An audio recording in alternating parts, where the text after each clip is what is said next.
Well, good evening, friends. Mark Holmes here, and as always, I want to thank you all for watching, commenting, subscribing, and being part of the Jobu Sports Report. Without you guys and you lovely ladies, this literally does not work.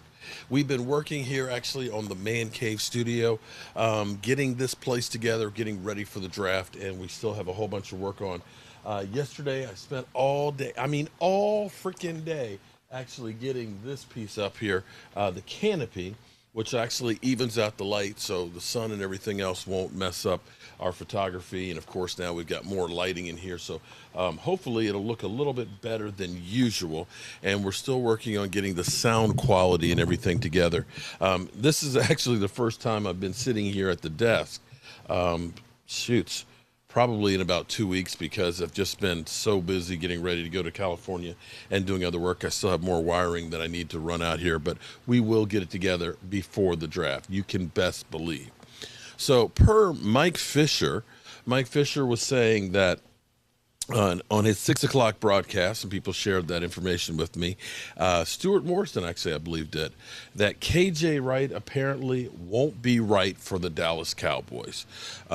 His dream, as he puts it, his dream of playing for the Dallas Cowboys will not come true. It just won't.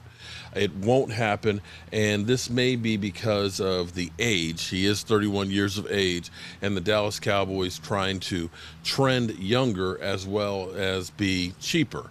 The thing that surprises me is, and it may be that it's a salary demand that he's looking for, that may be the reason why he hasn't been signed already, because he is a really good player, but again, is getting long in the tooth. And I think the Dallas Cowboys are looking at this as the long game and thinking that we're going to try and fix the defense, and we want to build a group of guys that are younger so that way we're good for several years.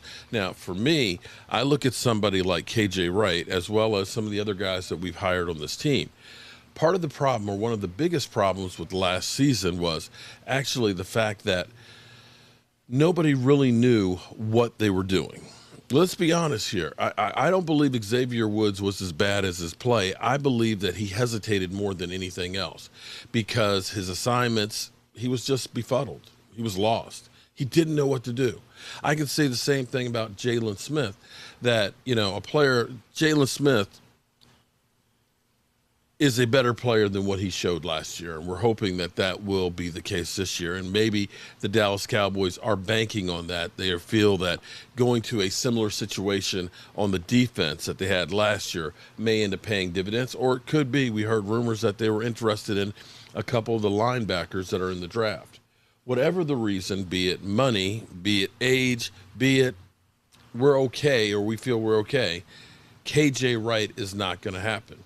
Now, here's the thing that's interesting is Dan Quinn thus far has gotten 2 players that have been in his system, between Dante KZ, as well as Keanu O'Neal, 2 players that do know the system and can be eyes and ears on the field that can also help as far as getting the rest of the team up to speed. And maybe the Cowboys are feeling that they've done enough or have spent enough in free agency. I myself would not mind of having him, but if it ended up being, and we had heard that he was not looking at giving a home team discount to the Seattle Seahawks, nor should he, because the Seattle Seahawks don't believe in paying anybody, thus you see the mass exodus. You have to understand that at 31, he's looking to make sure that I get that last big hurrah paycheck before it's all said and done, and that may be the reason why the Cowboys shied away. So the next question is, as we have been going around this whole roundtable of former Dan Quinn guys, could Richard Sherman be an option out there? Because Richard Sherman is still available. Richard Sherman is not the guy that he was 3 or 4 years ago, but you're talking about a guy who, if you're playing more zones, you've got a beast that's in there. He's a lot slower than he was. He's had some injuries over the last few years. But if you're talking about another guy who knows the system and can help mentor some of the young guys, that could be a possibility. I'm not saying that the Cowboys should or shouldn't. I'm just putting it out there that this is another guy that understands the system. Now, for the Cowboys, at least, I look at it from the standpoint of this offseason. They have brought in some guys that will help the situation. The fact that you got Dante KZ, who's going to be playing safety, I think that's going to be an upgrade. I believe that's going to be an upgrade.